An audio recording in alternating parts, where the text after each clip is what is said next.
La primera vez que alguien escuchó ese audio, no supo si reír, indignarse o simplemente quedarse en silencio procesando lo que acababa de oír. Porque no estamos hablando de una polémica más, de esas que duran 2 días en redes sociales y luego desaparecen como si nada. No, esto es otra cosa. Esto es el tipo de material que, cuando sale a la luz, cambia la forma en la que la gente entiende un sistema entero. Y sí, estamos hablando del VAR, ese invento que llegó para traer justicia al fútbol y que, en teoría, iba a acabar con las decisiones arbitrales dudosas. En teoría, el partido en cuestión enfrentaba al Real Madrid contra el Girona FC. Un duelo que, sobre el papel, podía parecer uno más dentro del calendario, pero que terminó convirtiéndose en el epicentro de una tormenta mediática difícil de ignorar. Porque cuando el fútbol toca ciertos intereses, deja de ser solo un deporte y pasa a ser un espectáculo donde cada detalle cuenta, especialmente los que no deberían ser visibles. El contexto era claro. Un partido tenso, con decisiones arbitrales que ya estaban generando debate en tiempo real. Los aficionados discutían, los comentaristas levantaban la ceja y los jugadores protestaban con esa mezcla de frustración y resignación que ya forma parte del juego moderno. Todo parecía normal, hasta que dejó de serlo. Días después, comenzó a circular un audio. No era un rumor, no era una reconstrucción aproximada, no era una interpretación. Era un fragmento supuestamente real de las comunicaciones internas del VAR durante una jugada clave del partido. Y aquí es donde la historia se pone interesante, porque lo que se escucha no encaja con la imagen que se intenta proyectar del sistema. Se supone que el VAR es meticuloso, frío, casi quirúrgico en sus decisiones. Un grupo de profesionales analizando imágenes desde todos los ángulos posibles para garantizar que se haga justicia. Pero en ese audio, la sensación es distinta. Más humana, sí, pero también más caótica de lo que a muchos les gustaría admitir. Las voces se solapan. Hay dudas, hay silencios incómodos, hay momentos en los que parece que nadie quiere tomar la decisión definitiva. Y eso, en un sistema que se vende como infalible, es un problema, porque el espectador no quiere dudas, quiere certezas, quiere creer que alguien está amando. En uno de los fragmentos más comentados, se percibe una vacilación evidente ante una jugada que podría haber cambiado el rumbo del partido. No se trata solo de si fue falta o no, de si hubo fuera de juego o no. Se trata de cómo se llega a la decisión. Y ahí es donde el relato oficial empieza a tambalearse. Porque si algo deja claro ese audio, es que el VAR no es una máquina perfecta. Es un grupo de personas interpretando imágenes, tomando decisiones bajo presión, en ocasiones dudando como lo haría cualquier ser humano. Y eso no es necesariamente malo. Lo preocupante es que esa realidad rara vez se muestra al público. Aquí es donde entra el factor psicológico. El aficionado promedio quiere creer que el fútbol es justo, que, aunque haya errores, existe un sistema que los corrige. Pero cuando aparece un audio como este, esa ilusión se resquebraja. Y no hace falta ser un experto para darse cuenta. Si estás escuchando esto y ya te está explotando un poco la cabeza, hazte un favor y suscríbete ahora mismo, porque lo que viene a continuación no solo amplía esta historia, sino que la lleva a un nivel que probablemente no esperabas. Volviendo al audio, hay un detalle que muchos pasaron por alto en un primer momento. No es solo lo que se dice, sino cómo se dice, el tono, las pausas, la forma en la que se plantean las dudas.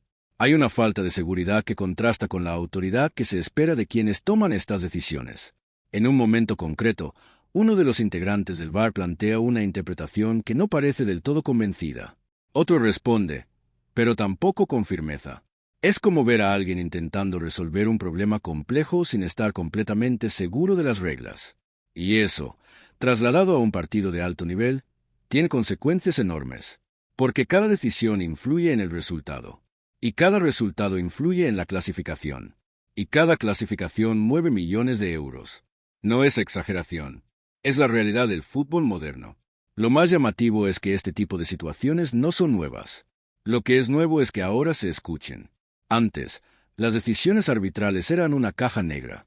Se tomaban en el campo y punto. Podías estar de acuerdo o no, pero no tenías acceso al proceso interno. Ahora sí, y eso cambia las reglas del juego. Algunos defienden que esta transparencia es positiva, que permite entender mejor cómo se toman las decisiones. Otros opinan lo contrario, que solo sirve para generar más polémica y alimentar teorías conspirativas. La verdad, como suele pasar, está en algún punto intermedio. Porque sí, escuchar estos audios humaniza el proceso, pero también expone sus debilidades. Y cuando esas debilidades afectan a equipos como el Real Madrid, el impacto mediático se multiplica. No es ningún secreto que el Real Madrid es uno de los clubes más influyentes del mundo. Lo que ocurre en sus partidos no se queda en el ámbito deportivo. Tiene repercusiones globales. Y por eso, cada decisión que lo involucra se analiza con lupa. En este caso, la filtración del audio ha reavivado debates que parecían dormidos. ¿Es el VAR realmente justo? ¿Existen sesgos, conscientes o inconscientes? ¿Se aplican los mismos criterios en todos los partidos? Son preguntas incómodas, pero necesarias. Y aquí viene un punto clave. No se trata de acusar sin pruebas. Se trata de analizar lo que se escucha y entender sus implicaciones. Porque negar la realidad no la hace desaparecer. El audio existe, se ha escuchado, y ha generado reacciones. Eso ya es un hecho. Lo interesante es cómo se interpreta. Algunos ven en él una prueba de que el sistema falla. Otros lo consideran una muestra de que el VAR funciona precisamente porque permite revisar jugadas complejas. Y luego están los que simplemente quieren entender qué está pasando. Si estás en ese último grupo, quédate, porque esto se pone aún más interesante. Y ya que estás, dale al botón de suscribirte, porque historias como esta no se cuentan todos los días, y menos con este nivel de detalle. Hay otro elemento que añade una capa extra a todo esto. El timing de la filtración. No apareció inmediatamente después del partido. No fue una reacción en caliente. Salió días después, cuando el debate ya estaba en marcha. Eso plantea otra pregunta. ¿Quién filtra estos audios y por qué? Porque no es algo que ocurra por accidente. Alguien decide que ese contenido debe salir a la luz. Y esa decisión, en sí misma, ya es significativa. En el mundo del fútbol, la información es poder. Y los audios del VAR son una forma de información muy poderosa. Controlarlo significa controlar parte del relato. Y cuando ese control se pierde, las consecuencias pueden ser imprevisibles. En este caso, la filtración ha obligado a muchos a posicionarse, a dar explicaciones, a justificar decisiones que, hasta hace poco, quedaban en la sombra. Y eso, aunque incómodo, también puede ser una oportunidad. Una oportunidad para mejorar el sistema, para hacerlo más transparente, para acercarlo al público. Pero para que eso ocurra, primero hay que reconocer que hay un problema. Y no todo el mundo está dispuesto a hacerlo. Porque admitir que el VAR no es perfecto implica aceptar que el fútbol tampoco lo es. Y eso, para algunos, es difícil de asumir. Sin embargo, la perfección nunca fue una opción. El fútbol siempre ha sido un deporte de errores, de decisiones discutibles, de momentos que se interpretan de forma distinta según quien los mire. La diferencia es que ahora esos momentos se analizan en alta definición, desde múltiples ángulos y con la posibilidad de escuchar lo que ocurre detrás de las cámaras. Y eso cambia todo. El audio del partido entre Real Madrid y Girona no es solo una curiosidad, es un síntoma, un reflejo de un sistema en evolución, con sus aciertos y sus fallos. Y como todo sistema en evolución, genera resistencia, genera debate, genera polémica, pero también genera conocimiento. Y eso, al final, es lo que permite avanzar. La pregunta no es si el VAR es perfecto. La pregunta es si estamos dispuestos a aceptar sus imperfecciones y trabajar para reducirlas. Porque el fútbol, en su esencia, siempre ha sido imperfecto. Y quizá ahí reside parte de su magia. Pero cuando hay demasiado en juego, la magia no es suficiente. Hace falta rigor. Hace falta transparencia. Hace falta confianza. Y esa confianza se construye con hechos, no con discursos. El audio está ahí. Las dudas también. Ahora toca decidir qué hacemos con ellas. Y cuando uno decide no apartar la mirada, empiezan a aparecer matices que en una primera escucha pasan desapercibidos, pero que, al analizarlos con calma, resultan casi más reveladores que la propia jugada polémica. Porque lo realmente inquietante no es solo la decisión final, sino el proceso mental colectivo que se intuye detrás de cada palabra. Hay un instante particularmente significativo en el que uno de los integrantes del VAR parece buscar validación más que aportar una conclusión. No afirma, sugiere. No decide, propone. Y eso, en un entorno donde cada segundo cuenta y cada palabra puede inclinar la balanza, introduce una dinámica curiosa. La toma de decisiones deja de ser individual para convertirse en una especie de negociación implícita. No es una reunión formal, no hay turnos estrictos de palabra, pero si se percibe una jerarquía invisible. Alguien habla con más seguridad, otro responde con cautela, un tercero interviene solo cuando lo considera imprescindible. Y en medio de ese intercambio, la jugada sigue congelada en la pantalla, esperando un veredicto que, en teoría, debería ser objetivo. Sin embargo, lo que se escucha no suena a objetividad pura. Suena a interpretación, a lectura de imágenes, a percepción humana filtrada por experiencia, presión y, en algunos casos, duda. Y eso introduce un elemento que rara vez se menciona en los debates públicos. El criterio no es uniforme, aunque se pretenda que lo sea. Porque dos personas pueden ver la misma imagen y llegar a conclusiones distintas.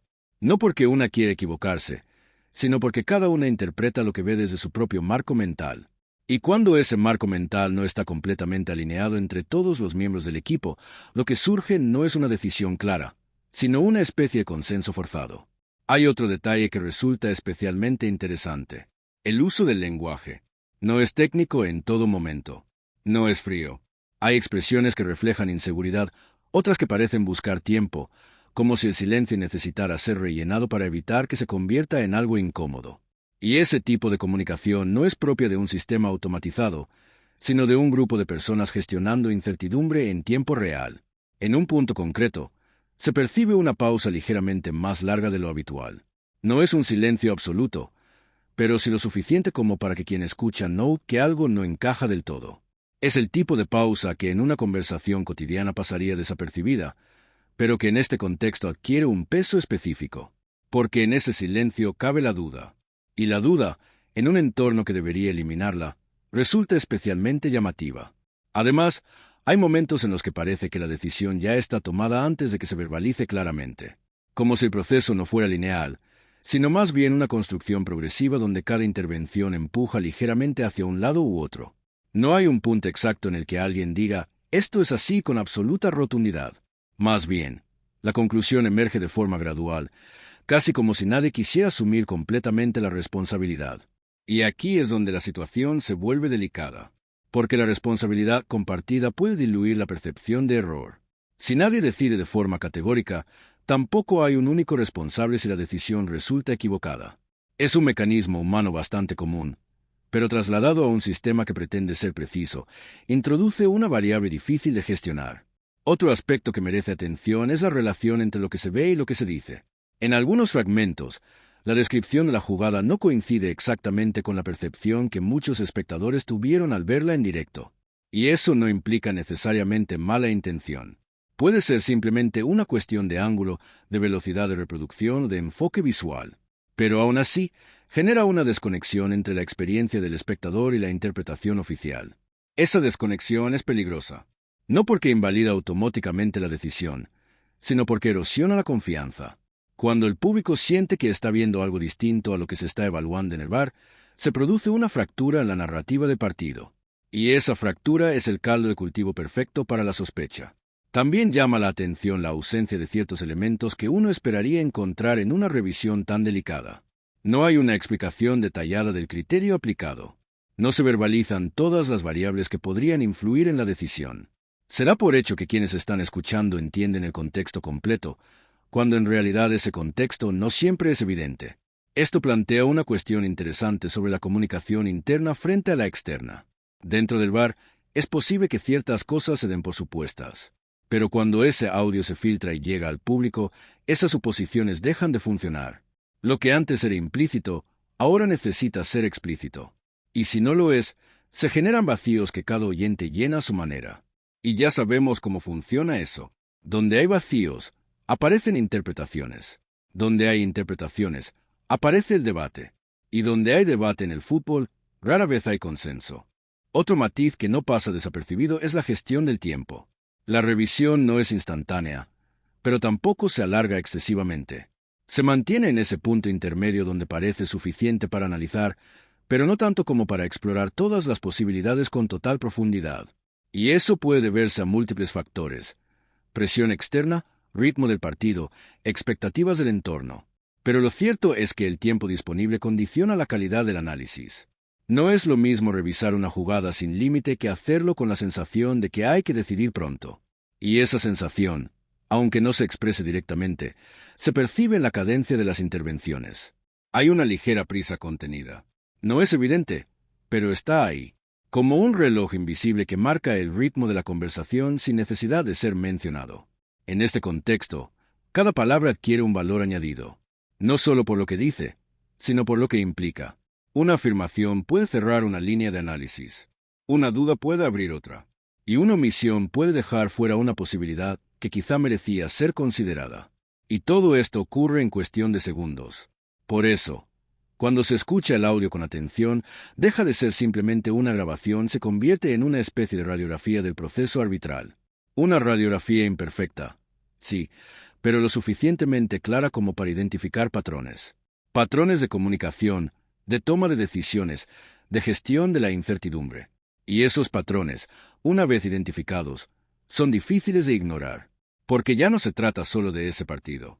Se trata de lo que ese audio sugiere sobre otros partidos, sobre otras decisiones, sobre un sistema que, aunque intenta ser consistente, está formado por personas que no siempre interpretan las situaciones de la misma manera. Esa es la parte que incomoda. No porque sea escandalosa, sino porque es profundamente humana. Y quizá ahí reside el verdadero conflicto, en la expectativa de perfección frente a la realidad de la imperfección. El VAR no es una entidad abstracta. No es una inteligencia artificial infalible. Es un grupo de árbitros utilizando tecnología para tomar decisiones más informadas. Y como cualquier grupo humano, está sujeto a dinámicas internas que no siempre son visibles desde fuera. El audio, en este sentido, actúa como una ventana. Una ventana que permite asomarse a ese proceso interno y observarlo sin filtros. Y lo que se ve no es necesariamente lo que muchos esperaban. No hay una voz omnisciente que dicta la verdad absoluta. Hay diálogo, hay matices, hay momentos de duda. Y eso, lejos de simplificar el debate, lo complica aún más. Porque ahora la discusión ya no gira solo en torno a si la decisión fue correcta o incorrecta. Gira en torno a cómo se llegó a ella. Y ese cómo es mucho más difícil de evaluar. Requiere contexto, requiere comprensión, requiere, en cierto modo, ponerse en la piel de quienes estaban tomando la decisión en ese momento. Pero incluso haciendo ese ejercicio, hay elementos que siguen generando inquietud. La sensación de que, en determinados momentos, la claridad no era total. La percepción de que algunas opciones no se exploraron con la profundidad que cabría esperar. Y sobre todo, la impresión de que el sistema, tal y como está diseñado, no elimina completamente la subjetividad, sino que simplemente la desplaza a otro lugar, un lugar menos visible, pero no por ello menos influyente. Y cuando ese lugar se hace audible, como en este caso, la conversación cambia. Porque ya no se puede fingir que todo es tan simple como parecía. Y cuando se acepta eso, el siguiente paso casi inevitable es empezar a desmenuzar cada microdetalle del audio con una precisión que roza lo obsesivo. No por capricho, sino porque en esos pequeños fragmentos se esconden pistas sobre cómo funciona realmente el engranaje. No el que se explica en ruedas de prensa ni el que aparece en los vídeos oficiales perfectamente editados, sino el que opera en tiempo real, con todas sus fricciones. Por ejemplo, hay una ligera variación en el tono de voz de uno de los árbitros cuando se repite la imagen desde un ángulo distinto. No es algo dramático, no es un cambio radical, pero sí suficiente como para sugerir que esa nueva perspectiva introduce una duda adicional. Y ese matiz es importante, porque demuestra que la interpretación no es estática. Evoluciona a medida que se recibe más información. Sin embargo, lo curioso es que esa evolución no siempre se traduce en una revisión completa del planteamiento inicial. Es como si el primer impulso tuviera un peso específico mayor del que debería. Una especie de ancla mental que condiciona el resto del análisis. Y eso, en psicología, tiene nombre, aunque aquí no hace falta etiquetarlo para entenderlo. La primera impresión cuenta más de lo que nos gusta admitir. En el audio, esto se percibe cuando una de las primeras valoraciones parece marcar la dirección del debate. A partir de ahí, las intervenciones posteriores no contradicen abiertamente esa línea, sino que la matizan. Es un matiz sutil, pero significativo, porque no es lo mismo construir una decisión desde cero que ajustar una idea ya planteada. Y en ese ajuste hay concesiones, no necesariamente errores, pero sí pequeños deslizamientos interpretativos que, sumados, pueden alterar el resultado final. Es como afinar un instrumento que ya está ligeramente desafinado. Puedes mejorar el sonido, pero si la base no es perfecta, el resultado tampoco lo será del todo. Otro elemento que merece atención es la gestión de la discrepancia. En teoría, el VAR debería ser un espacio donde las distintas interpretaciones se confrontan de forma abierta hasta llegar a la más acertada. Pero en la práctica, lo que se escucha es una discrepancia contenida. No hay confrontación directa. No hay un no estoy de acuerdo rotundo. Hay, más bien, una especie de diplomacia técnica. Se utilizan expresiones que suavizan el desacuerdo. Frases que dejan margen para reinterpretar sin necesidad de corregir explícitamente al compañero. Y eso, aunque pueda parecer una cuestión de cortesía profesional, tiene implicaciones en la calidad del debate interno. Porque cuando el desacuerdo no se expresa con claridad, el análisis pierde profundidad. No se exploran todas las aristas. No se tensionan los argumentos lo suficiente como para ponerlos a prueba. Y en un entorno donde cada decisión debería resistir el máximo escrutinio, esa falta de fricción puede ser un problema.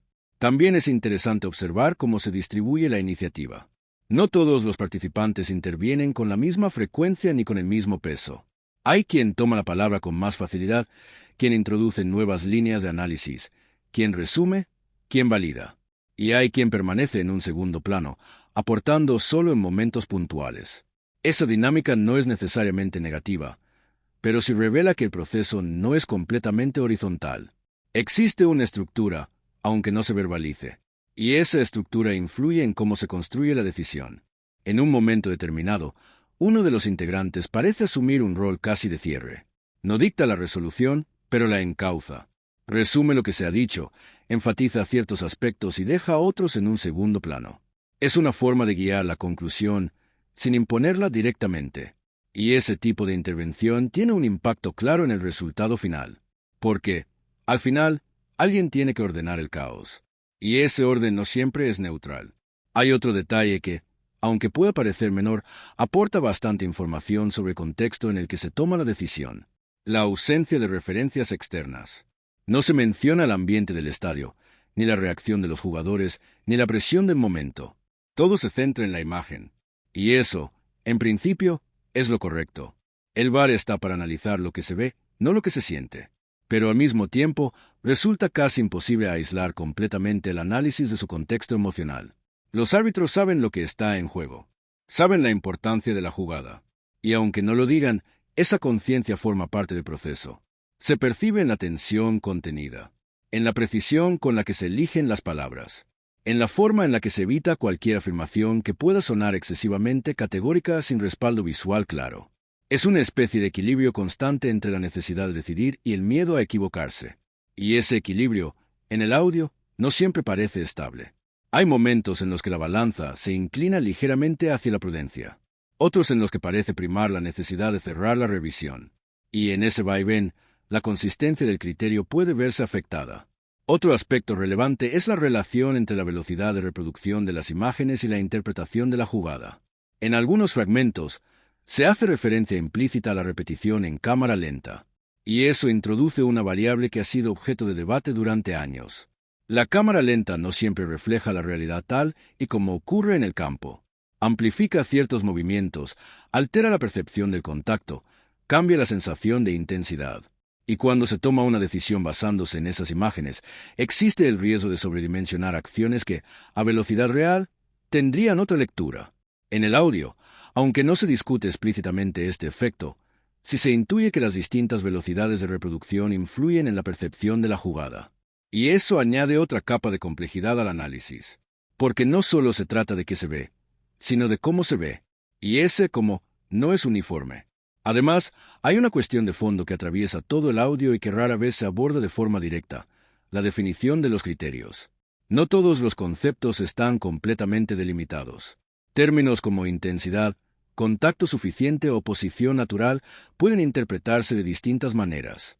Y cuando esos términos no tienen una definición operativa clara, el margen de interpretación se amplía. En el audio, esto se refleja en la forma en la que se describen ciertas acciones.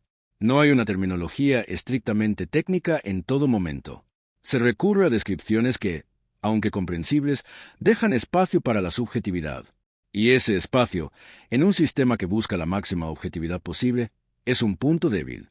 No porque invalide las decisiones, sino porque dificulta su consistencia. Si cada situación se evalúa con un criterio ligeramente distinto, aunque sea de forma inconsciente, el resultado global del sistema se resiente. Y eso es algo que el audio, sin decirlo explícitamente, deja entrever. También resulta llamativo cómo se gestionan las posibles consecuencias de la decisión. No se verbalizan, pero están presentes. Anular un gol, señalar un penalti, validar una acción dudosa, cada una de esas decisiones tiene un impacto directo en el partido.